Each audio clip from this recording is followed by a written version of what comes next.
All right. Hello and welcome to our 25th episode of Conversation to Connect. Let's get real. Talk powered by Exceptional Connections. I'm CyndiONeill-Dady, the founder and chief connector of Exceptional Connections since 2009. At Exceptional Connections, we offer intentional and innovative solutions to boost your business. And each week we nominate a different member of our community to have a meaningful conversation with. So be sure to make yourself comfortable with a cup of tea or a beverage of your choice and take notes, engage in the conversation that we're about to have. And about the 45-minute mark, we're going to be unmuting the lines and inviting our listeners to join in the conversation, ask questions. This is a great opportunity. Our speaker today, the conversation I'm having today with Melanie Asher, is going to be quite intriguing. Cutting edge too. So the inspiration of our bi-weekly conversations to connect, Let's Get Real Talks, is to create purposeful conversation. We desire to be relevant during these challenging and uncertain times. So as we get started today, I invite you to set aside any distractions and invest your attention to the conversation at hand. So look for just one idea, something that you can implement, or kind of a new epiphany or aha that you can put into your business. Our conversation to connect this week is with the brilliant Melanie Asher from Linden, Washington. Welcome, Melanie. Thank you for having me. It's exciting to be back with your crew. It is. We love having you part of our community. I love the insights and appreciate your generosity with us. So our topic today is how to leverage social media to grow your brand. And we wanted to make it, less focused, more general today.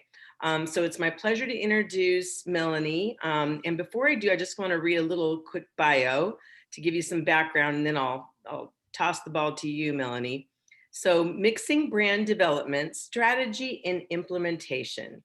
Melanie Asher, I'm going to grab my Melanie Asher works with her clients to build brands worthy of going viral. As founder of Omical LLC, she is a powerful, sought-after speaker and international author of 3 books on culture-driven brands.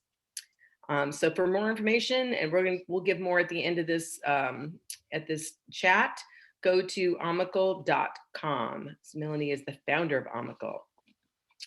So Melanie, before we really dive in and get going here, I want to have you give a little bit of background so that our listeners, live and recording, can learn more about your journey.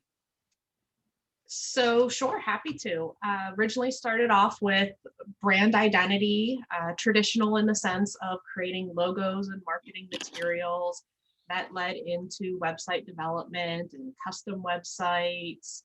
And then it led into brand strategy and market strategy, which then has evolved, even bigger as the world has shifted from an offline world to a predominantly digital world. And that's kind of where I function now, is going into companies on a fractional CMO role. And I go in and I help them figure out what their strategy is, implement what needs to be implemented, and execute. Awesome. And you're so modest because you're an adjunct professor teaching communication through multimedia. Also, you've been in radio, video director, developed computer-based training for the Navy, no less, right? Before the days of that was a buzz term or anybody knew what it was. Right. Helping companies build branding, consumer insights, digital disruption. Very well qualified, and more than qualified for this talk today. And so I just wanted to point that out, that we're really honored to have you to be able to address this topic that's so timely right now, right? Definitely. So I want to set the tone because in having a preparation call with Melanie, she admitted we could be talking for days on this subject because it's one of her passions and something that there's a lot to say about right now. So, how we intend to chat this afternoon is more along the lines of social etiquette, user interaction, and future use of social media as opposed to, how many times do I post or how many days do I post? So, right, Melanie, that's kind of the Yeah, focus we're very going to much go so. with. So essentially, that's a shift which I thought was really intriguing from in a tactical approach to more strategic. Very much so. There's So, plenty of articles out there about how to and what about, and the reality is it all goes back to data, and it all goes back to what I call being bilingual, where engaging on social media, regardless of the platform, is about understanding that the technology only understands zeros and ones. It doesn't matter if you're talking, if you're writing, if you share an image, or if you share a video. In reality, all of it is compressed down to zeros and ones. And with the zeros and ones, the search engines and the social media platforms, which are also search engines, sort it by checking off boxes within their algorithm. That's the reality. However, on the flip side, people are people, meaning you get a vibe for who I am, and I have to decide whether I want to engage with you. Is your content written in a way that is inviting and it makes it feel like it's written just for me? So when you're bilingual and you understand both, and that's when you get success. But it I doesn't love really matter if it's 4 o'clock in the afternoon or 2 o'clock in the morning. Your data results are going to be different than my data results, different from Cindy's data results. I love that. I've never heard the term being bilingual in that context, but it really paints a picture in terms of the communication that, the intention of all this is communication and Exactly. staying connected. Um, and I guess I want to just say at the outset here that we're really looking at this through the lens, the context of the shift that we've seen from 2020 to 2021. Oh yes, big shift. Because there's a lot of people that are like, this is uncharted territory. In the past, it was more, okay, I see where we're going. I see the trend. And now people are like, I have no clue. Mhm. Right? So let's establish a little bit of a foundation for myself. It was helpful. So just having you explain, how to create content, specifically the difference between timeless and timely content. I think we talked about this a little bit last time I presented for your group, so this will be a great refresher. We talked a little bit about the difference between timeless content and timely content.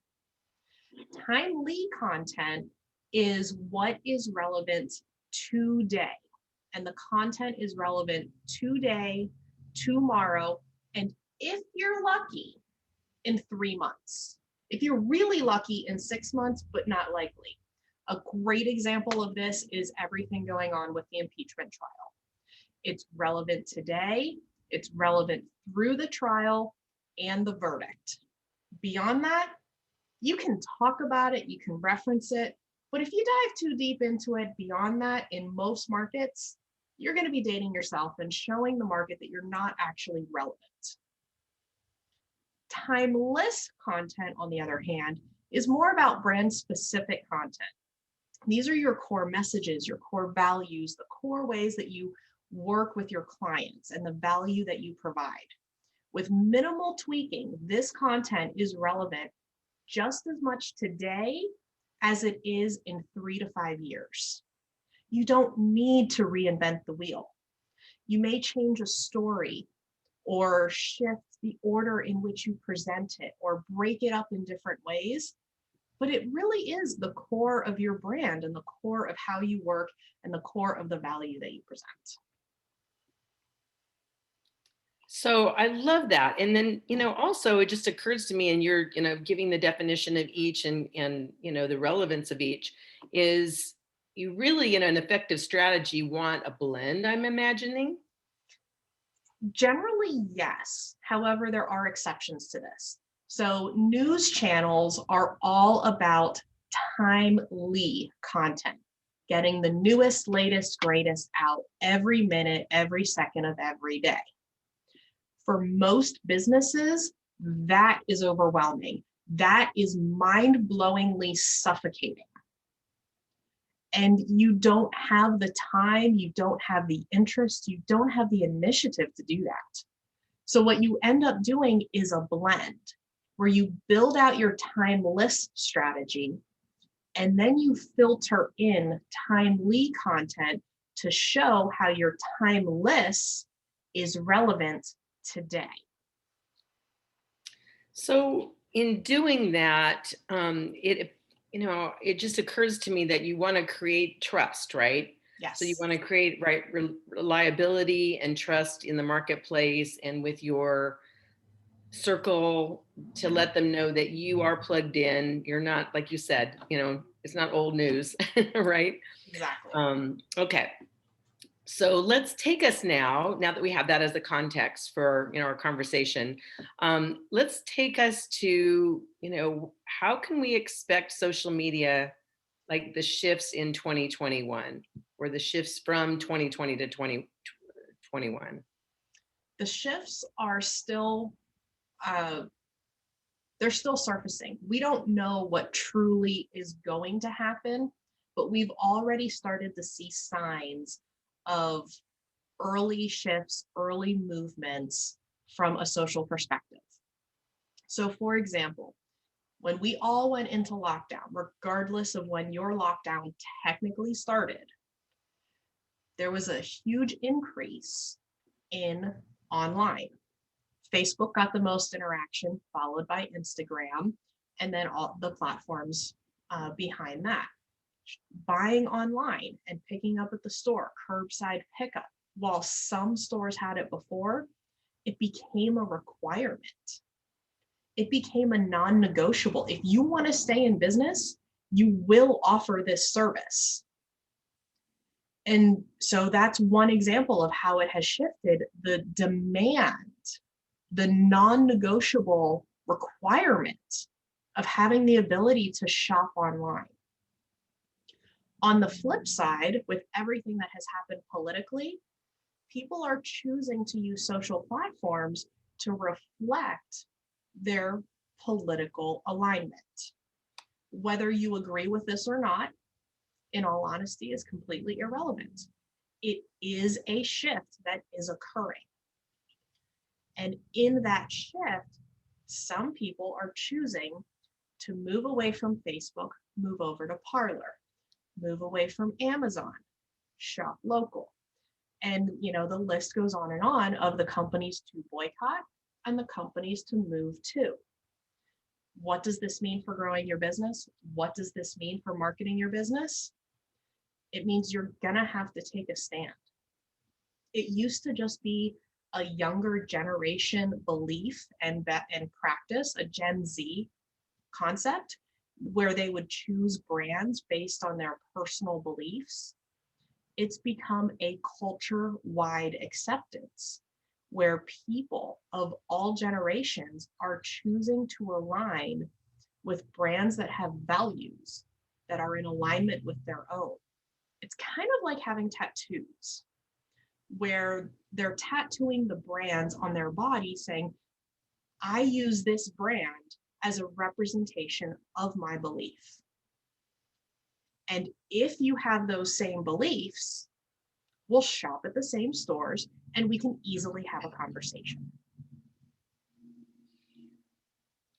I'm holding myself back from going down a rabbit hole with tattoos because, when you put a tattoo, it's like permanent.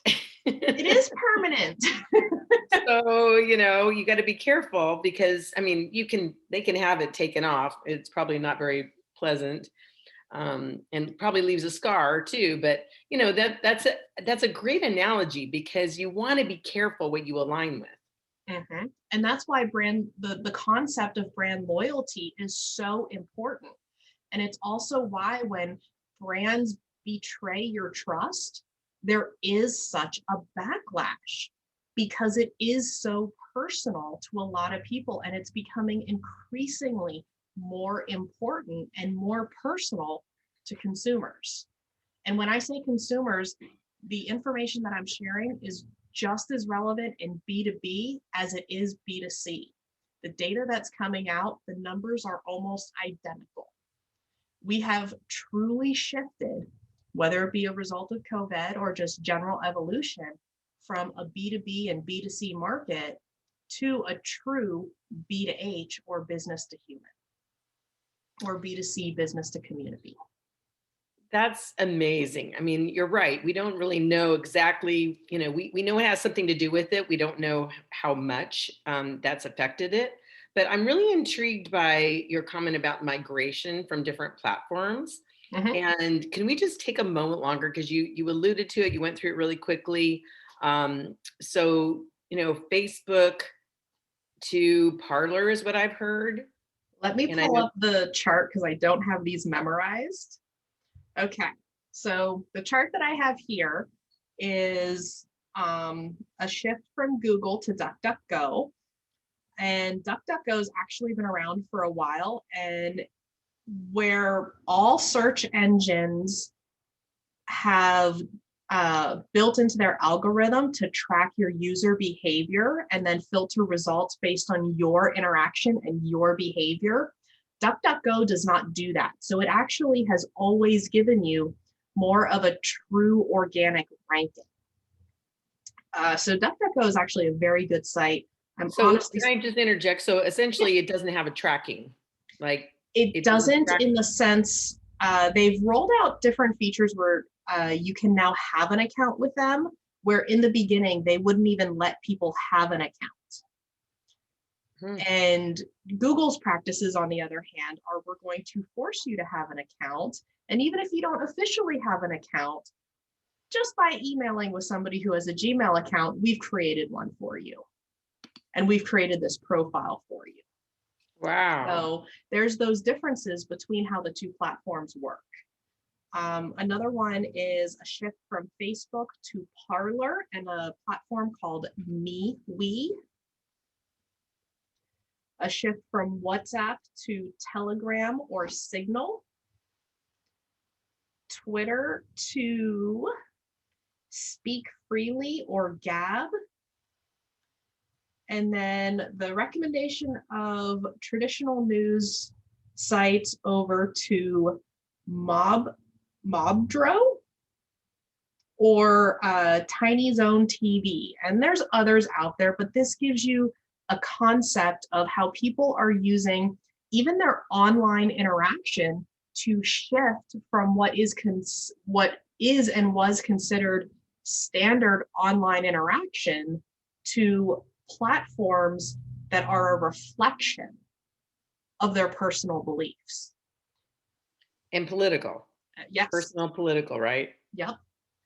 Well, as you're naming all these different platforms, I'm like, I don't know about listeners, but it's like, she's speaking a different language. I feel like I'm speaking a different language.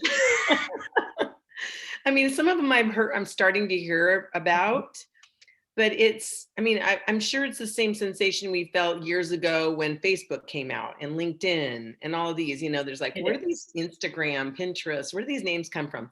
Well, now they're accepted. We know they're, we either engage with them or we don't. We have a choice, but this is just like a whole new generation of social media options. Yes. And I think this is something that has actually been coming for a little while, but it's been very subtle. And then with everything that has happened, particularly political in the last year, it just amplified it overnight. And it became this pride thing of, I'm on Facebook, it means I believe this. I'm not on Facebook, I believe this. And it's like, okay, maybe that's the case. There's also the belief of the people that left will come back because the majority of people are still on Facebook. So if they want to interact and stay connected with their true network, will they come back? You've been hearing for years, people are like, oh, I'm leaving Facebook. Oh, I'm leaving this. Oh, I'm leaving that. But a lot of times they come back because regardless, that's the central hub. That is where the majority of people are. So if you're wanting to connect with people, if you move away and you want to stay connected, it's easiest to do it using those platforms. They have not been replaced yet. Wow. Well, that's true because you're cut off your nose to spite your face type of thing for Mhm. political reasons or because you don't like what's going on or you hear what's going on in the news, but at the same time, that's where all your peeps are, Yep. you And know? then the other element is if you're moving over to these platforms, are you moving over to these other platforms to only talk political? Or are you actually building relationships and having the same conversations as you would on the quote unquote standard Right. So you platform? have to really choose. You have to really, decide what is it that I want to accomplish on this platform. You can't just show up Mhm. and things naturally happen. I think I guess what I'm saying and what I'm hearing myself say, you need to be more strategic. It's Yeah. time to be more strategic in which platforms we use. And we've mainly been talking about it from the individual user perspective. If we jump over and we look at it from the business perspective, now businesses have to decide, okay, what platforms best represent my business? What Yeah. platforms are my customers choosing to be on? And then how do I build a strategy that leverages that platform's algorithms and user behavior and etiquette to help grow my business? That's a beautiful way to frame it because essentially social media is really trying to meet the needs of human nature. Like we all have a craving and desire to be connected. Hmm. And in this crazy world of ours, especially now, in 2020 and now even into 2021, there's this separation. Um, and so social media, it really wants to mimic our desire to be connected, It right? does. Am I It saying that does. And correctly? it does. It wants to mimic and create new ways for us to communicate and connect. And that's where the newer apps of Clubhouse and TikTok come into play. While there have been other video-based social media platforms, TikTok is its own entity. It's its own concept that hasn't been done before. And Clubhouse, it completely throws all of the social media rules to the wind by making it audio only and nothing but audio. So that's yet another different concept and another different way for people to connect with each other. And I'm understanding it's by invitation only, and It people are is. on waiting lists for months. Yep. And also that it's been, I guess it was released as a test case, I don't know if intentionally or not, in China. And have you heard about that? I didn't hear about that, but I do know that the original people on the platform here in the US were all stars and big names with the intention of using that as a launch strategy. And then I think it was about 3 months ago is when they really got into some trouble because some of the diversity conversations had gone disrespectful. Mm. And they didn't have any way of monitoring or controlling the conversation. So they had to go back to the drawing board. Okay, how do we handle or equip our users with the tools to prevent conversations from getting out of control? So that's a beautiful segue for our kind of on the next piece of our conversation. We talked about social media etiquette. Yes. And we actually both, should I wink at you here? Yes. We got a chuckle out of, just the whole, what do they call it? Emojicons. Is that right? Emoticons, yeah.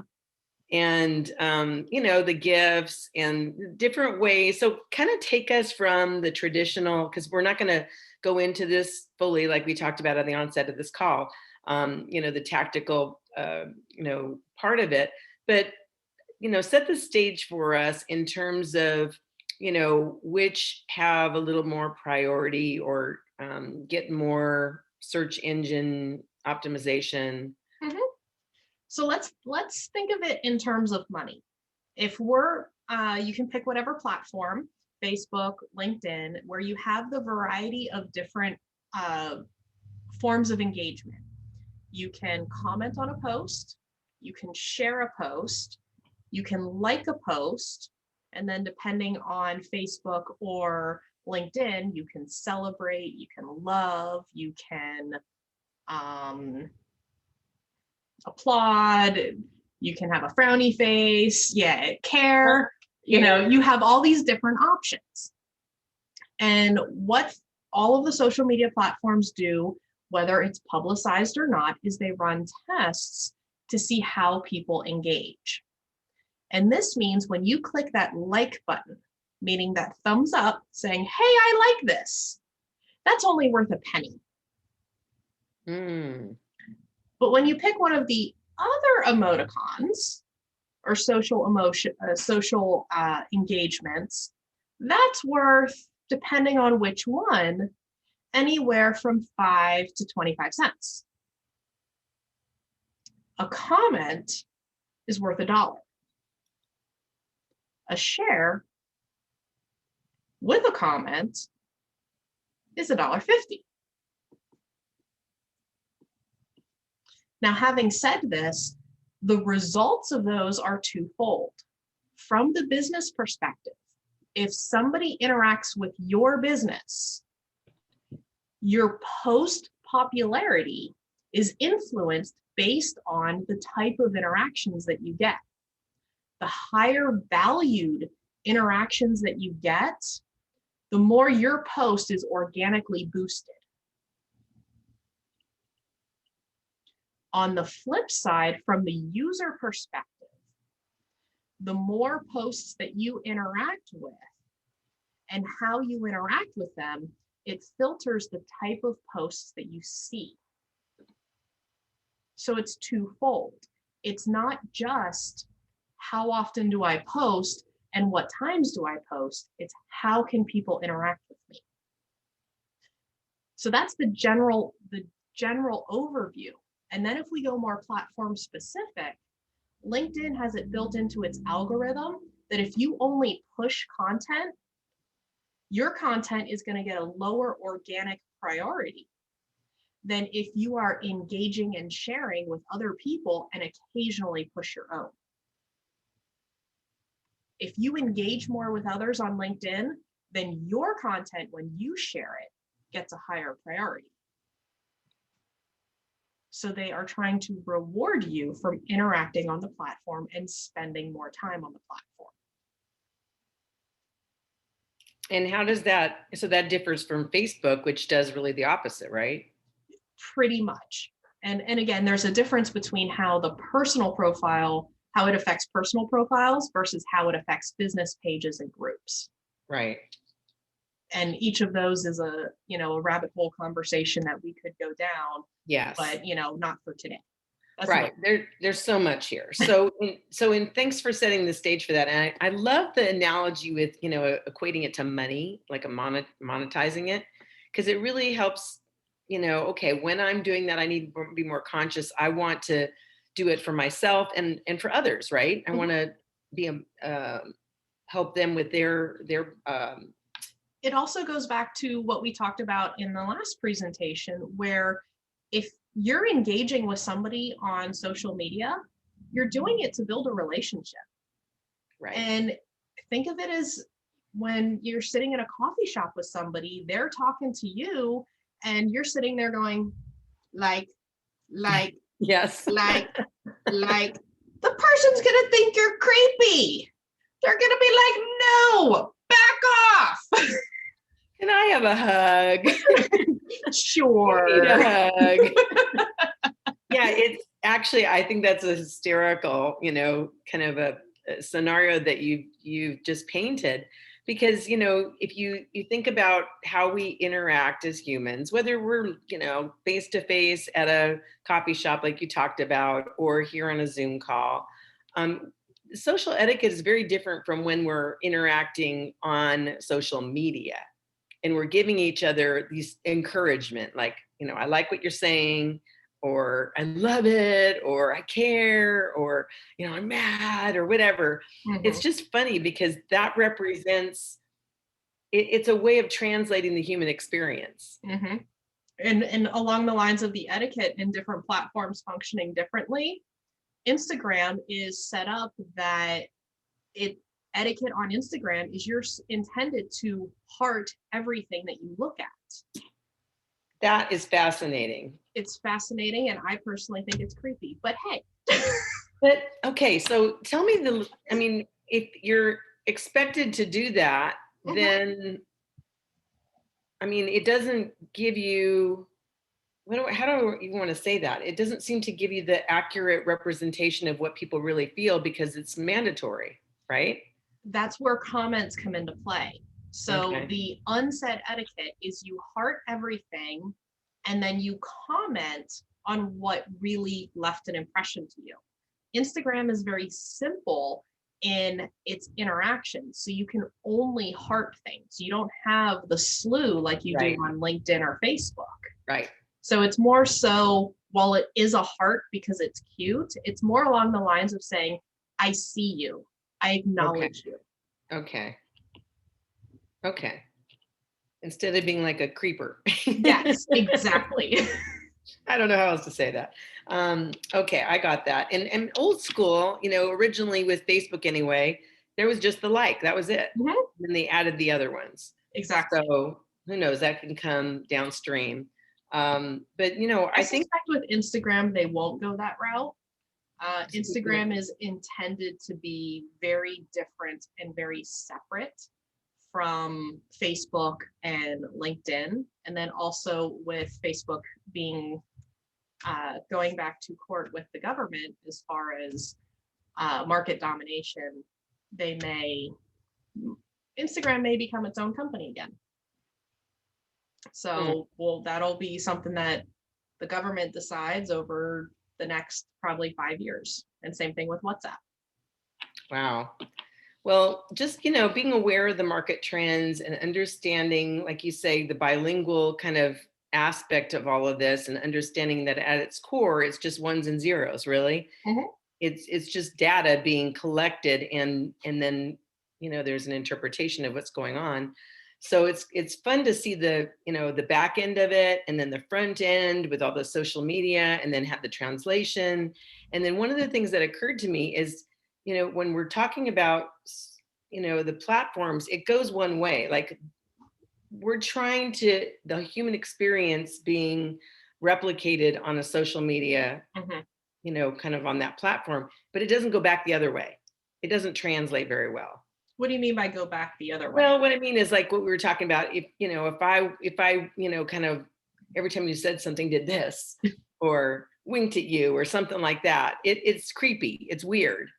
Whereas this way, we're like, okay, we're trying to put a human emotion to what we're thinking, feeling, so that the end user who's interpreting it says, oh, people like what I'm doing or saying, or the emoticons allow us to make something that's impersonal personal. That's a beautiful way to say it.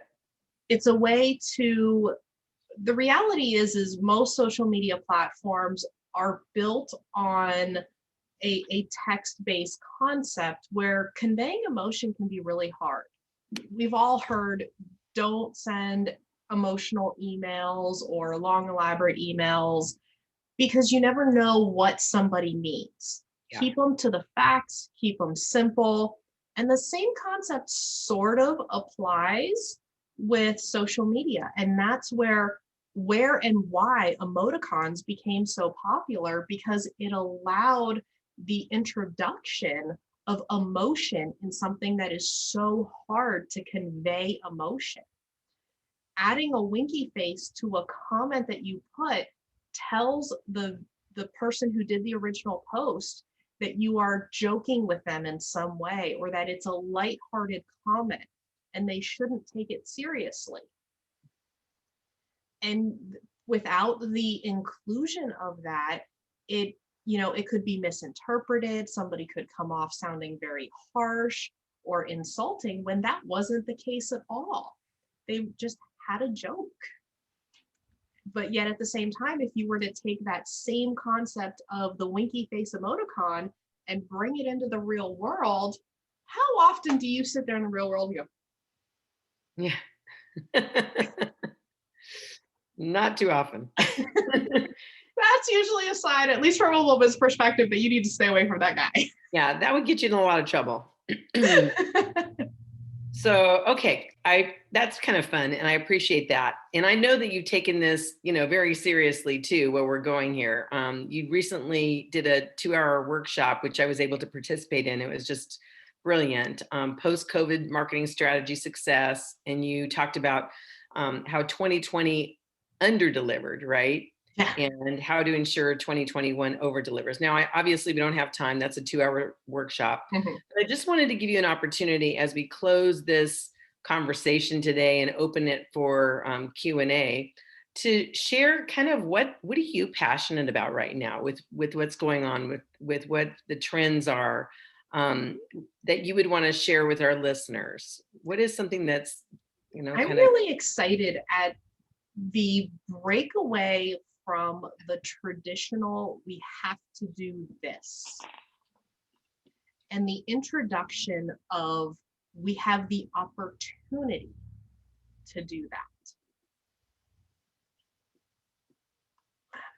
This happened pre-social media, and then we kind of got into the same groove with social media prior to 2020, where it was okay, we have to do this, we have to do this, we have to do this, we have to do this. And 2020 shook everything up. We were all shaken to our core in every possible way. And now it's okay, what do we really value? What do we really want to do?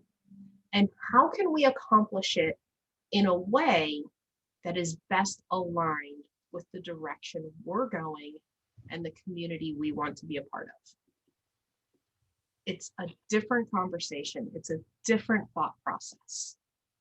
It's a different implementation process. And, in spite of the crazy year that we've had, I love that we're at that place. Mm-hmm. I actually think it's beautiful I do and too. and It's really exciting and it's nerve-wracking, and it's exciting and nerve-wracking. right. Well, I mean, choice is always good, right? Being able to choose, and then being able to choose not just because the herd is going in that direction or choosing that, but because it best, as you mentioned at the top of this conversation, it best meets the needs of your brand or Yeah. your clients or your values. It's in line with your values. And so I think those conversations are good, as opposed to just the herd mentality of, I'm there because everybody's there and this is what we do. And then it's a vortex that sucks you in. And, we all know that. Exactly. That happens, right? Yeah. And there's 2 also, minutes, go ahead. 2 minutes checking Facebook can end up, an hour plus. Easily. Easily, right? The lovely phrase, the 2020 phrase of doom scrolling. Oh gosh. It's just, you get sucked into it. Your mind just, it turns into this mind-numbing action that you're taking. And that's one of the big debates that is going to be interesting to see what happens. Some are predicting an extreme decrease in social media use as we start to come out of all of the lockdowns and all of the restrictions. And then others are starting to, are saying there's going to be a continued increase because events, ability to take tests, education, things that were perceived that could not be done virtually before are now being done. It's not about can it be done, it's how do we do it effectively now? The questions are changing. When the questions change, you rethink how you're going to do what you're going to do and how do you make it effective. Right. New paradigms. Exactly. The word picture that I've always used for things like this is like a paper wall. Mm-hmm. We busted through the paper wall. We're not going back anymore. You can't. You can't. You'd need a lot of duct tape, and even then it would not be strong. I love it. Oh my gosh, that's so good. Okay, well, thank you so much. I want to give you an opportunity to just give a closing thought of encouragement to our listeners about where we're at right now and kind of tie a bow around this conversation. Perfect. As intimidating as 2020 may have been for you, it was actually a year of opportunity where more doors opened than what were initially visible at the time. So the next time you're faced with a challenge that you have no idea how to overcome, shift the thought process from the challenge and the fear and the insecurity to have it being a door. Reach for the doorknob and open it and see what presents itself. Oh, that's beautiful. That's very, very inviting. So thank you so much, Melanie. So before I open it up for Q&A, I wanted to share with our listeners an opportunity to participate in kind of this journey and this conversation that we're having. We are offering, Melanie and I have planned a skill shop in May 27th. So we got time here, and we just want to let people know about our skill shop on how to leverage LinkedIn and Facebook to grow your brand. So today's talk was a little more generic with social media as being the umbrella, but you're going to be diving in, and it's a 2-hour workshop, skill shop that you're going to be talking 1 hour LinkedIn, 1 hour Facebook. So tell us more about what our, what people can expect to glean from this skill shop. The skill shop is where we're going to actually go into the how-tos. We're going to answer your questions. Every business owner has questions. How do I do this on this platform? How do I get results? And we're going to answer those questions, whether it be looking at how the algorithm is going to filter your content, whether it be looking at how to set up your profile in a way that is going to maximize your visibility.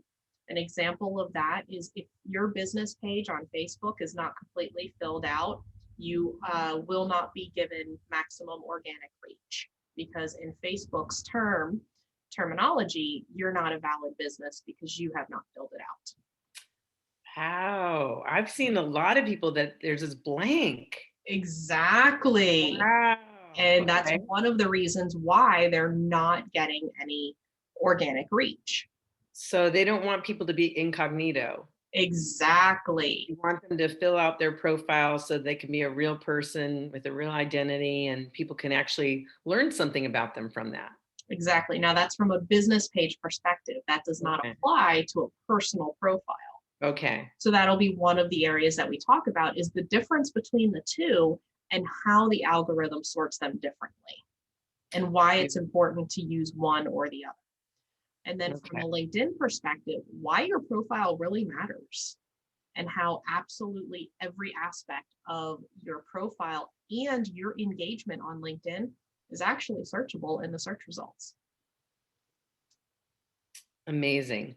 So I'm going to go back. We have people already registered for this skill shop, and I'm going to make sure that they get this link so they can hear this call, because I think it's a good foundation for what you're going to be doing in that 2 hours, because you don't have time to go into the things that we did today. Yeah.